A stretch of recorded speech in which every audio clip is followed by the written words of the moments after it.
All right, YouTubers, I'm doing some more body work on my ZX6R 2013. I'm showing you some work that was previously done, and you can see some minor little scratches. And actually, I dropped it. I dropped it on this side, so those are the thick scratches. This little mark, it's from I dropped it in the fall of last year. So now it's spring, it's time to start writing, it's time to fix up these imperfections. But I wanted to show you a previous job that I did, and actually you can see it if you look really closely, where I purchased the bike with this damage and then I fixed it up. And I was really surprised and pleasantly surprised that I was able to pretty much clean it up a ton. It was all scratched up on this side, and unless you look at it really close, you can't really tell. So I just wanted to start there because it's kind of like where we're starting with this job. And then there was some damage on the tank, which was repaired. Some dings, some scratches, and it didn't come out as nice as I wanted. You could see these bubbles, but it's a lot better than it was, and at least it's not going to rust or anything. And again, from a distance you can't really see it. Now, this is the project what I want you to see, really why I'm giving a little bit of a background. On this side, it's really very embarrassing how I dropped this, so I'm not going to go into that detail, but I dropped it on the right side pretty bad. And well, it really wasn't all that bad, but the damage looks kind of bad. And I started to clean it up. I sanded this with a 80 and 220 grit just to clean it up, to start priming and painting. And then this was a dent, pretty serious dent, which I'm going to attach some pictures to this video so you can get an idea. When you scroll down in the description, you should see the pictures, the before, the during, and the after final product. So right now I have a friend of mine who's going to help me with videotaping this, a fellow rider and motorcycle enthusiast. What I'm getting ready to do now is some wet sanding,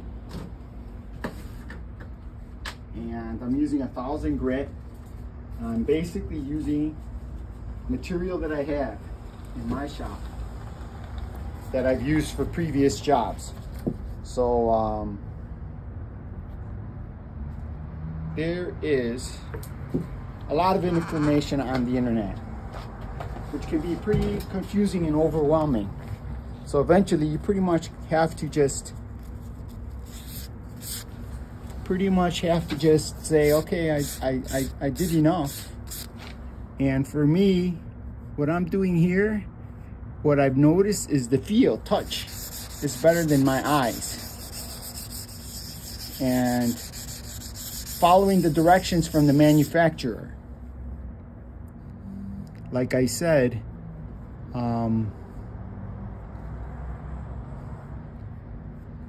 there's a lot of information out there which can get really confusing and overwhelming. So eventually you just have to trust your experience and take some chances. And so that's why I wanted to show you that other work that I did, because I took some chances on that work and it actually came out really well. Not perfect, not $1,000 job that I would have had to pay at a body shop for $600 or $700, but I could buy a new tank for that price. So why pay somebody that much money? And I could just buy one already painted from the factory. This was just about 40 bucks or so, maybe 50. Yeah, that feels nice. I was feeling a nice crease over there. I was feeling a crease. I wouldn't call it a nice crease. That's the wrong word. But the crease is going away. And I still feel a little bit of a crease there. And doing those last tank jobs, I learned quite a bit. Those are my first. This is like my second body job, body work type job. And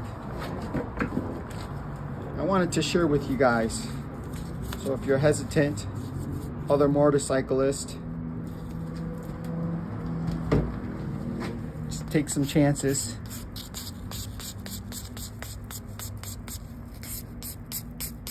It is taking chances, but I'm fairly confident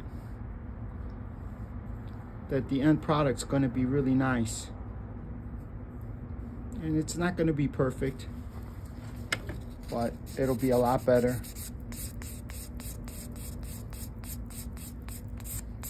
It was a pretty bad dent.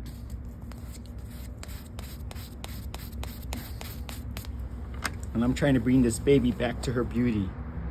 Something close.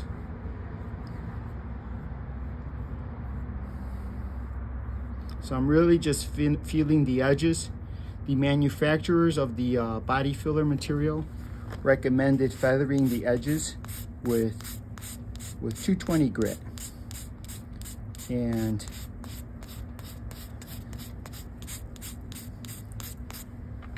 like I said, I'm using 1,000 because I'm trying to get closer to a smoother finish for the final product.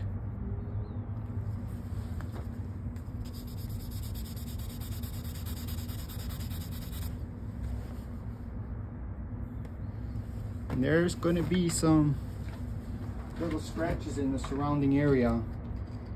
That's another thing. The manufacturers recommend using a 2-inch area around the area that you're repairing. And that kind of didn't make sense to me because this is a tank and the tank's not even that big. And if I go to a 2-inch area, I'm almost up in the lettering of the Ninja. I'm probably pretty much touching this. So just trying to minimize the damage. And since I know I'm not going to do a perfect job, and just try to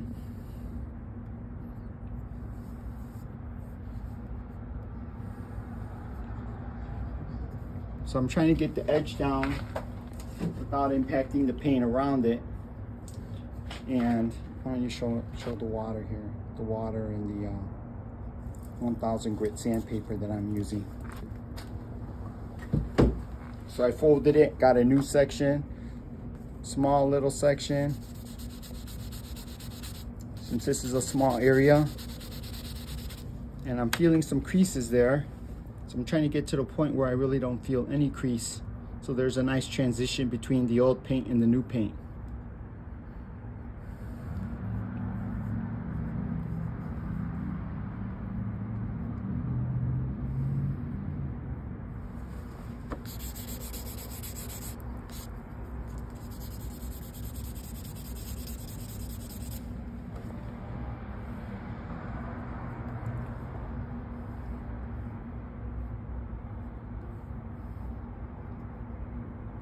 Tough. It's tough because you could feel it and you don't want to damage the area around it. You want to minimize the damage.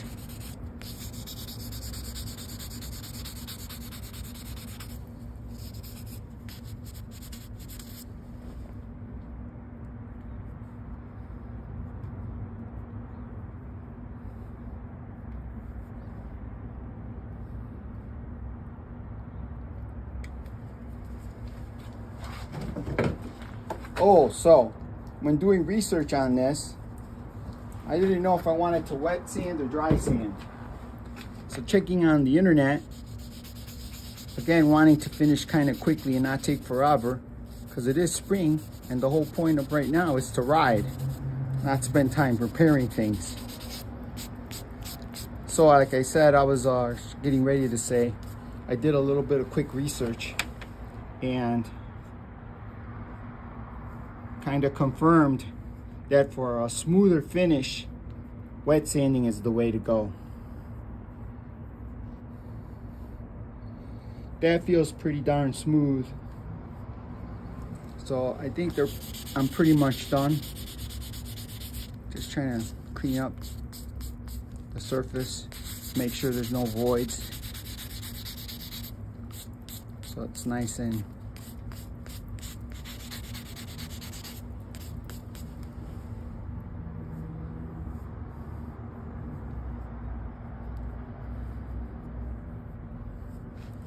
so I guess the only other thing I like to do is that's pretty much it.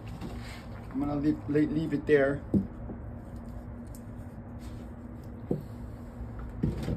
I do have a tendency to be somewhat of a perfectionist, and that's bit me in the butt in the past, being a perfectionist, not giving up, and then making more work. And the projects grow, and so this is where we're gonna leave this.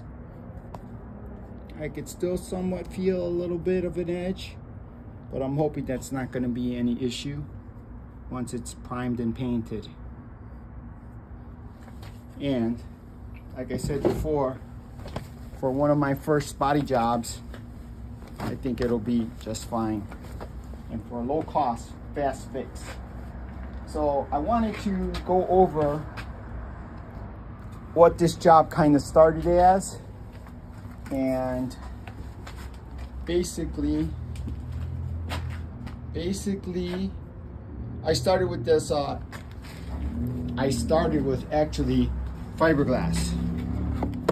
I started with a fiberglass repair kit, and the thing about this fiberglass repair, I was thinking this because of the research I did on the internet. I thought that I needed to do fiberglass because these motorcycles vibrate so much. There was a comment that if you don't use fiberglass, the Bondo will come off in a few years.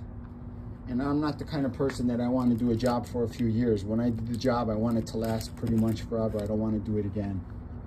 So I started with fiberglass, but there was this big dent here after I put 2 layers on. Then I read the instructions. I reread the instructions from the manufacturer, and they talked about body filler to fill in the dents. So then I took a step back and I got this body filler. And speaking about body fillers, I checked the local shops, auto shops, and various stores, and was very surprised that Menards had this material the cheapest. So you might want to think about Menards if you're going to do something similar for buying your material. So I use this 80 grit just to sand it down after putting on a couple of coats of the body filler, and actually even to sand down the fiberglass. Then there's a the sandpaper. I used the sander when it was really kind of thick to bring it down quickly and not spend forever doing it. And I used alcohol to clean the surface before and during the process. And I use acetone. Acetone, they talk about using it for your tools, and I took it a step further and I used it to feather my edges and to keep the material in the area that I'm fixing, versus if I hadn't used the acetone, I would have Bondo all around here, and then I have to deal with sanding that down, and it just made more sense just to get rid of it right away. That might be an experience thing. I think it is, from doing similar types of projects. So I use these, like I said, the isopropyl to clean it, to clean the area, to prep it and clean it in between coats. And these cotton patches. You could see some of the cotton patches that were used with the body filler. And then finally, I used this spot putty, this glazing and spot putty. Before, when I thought I was done and there were still voids on the surface. So again, I read the instructions. I believe that it was on the fiberglass here. They talk about using a spot putty. Maybe it was on the body filler. But either way, I used this spot putty. And I think that's more or less it. That's more or less it. So I hope you learned something. And if you did, and it helps you to do your projects, please like this video. Ciao.